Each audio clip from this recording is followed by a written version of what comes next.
What's really rich, which makes me feel like we're living under the Soviet Union, Barack Obama just released a ridiculous chart that says, look, the number of jobs lost each month over the last several months has gone down.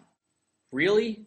I hope so. Let me make an analogy. If you took a bucket of water and you poured out some water from that bucket, then you waited, and you poured out some more water from that bucket, and you waited, and you poured out some more water, and you waited, and you looked in the bucket, you'd notice there was less water to pour out of the bucket. If people lose their jobs, they can't lose their jobs the next month because they have no job. Look at the payroll numbers. The payroll numbers have been continuously going down. The stimulus didn't work, it's just bankrupting the country, and it's taking money out of the private sector, which is preventing jobs from being created. And that's why F.A. Hayek's book from the 1940s is one of the top-selling books in the country right now. Because everything the man predicted is coming true, and we're repeating history all over again. It is the road to serfdom. And now I'm going to conclude with Joe Biden, the gift who keeps on giving. Joe Biden says that Washington's broken.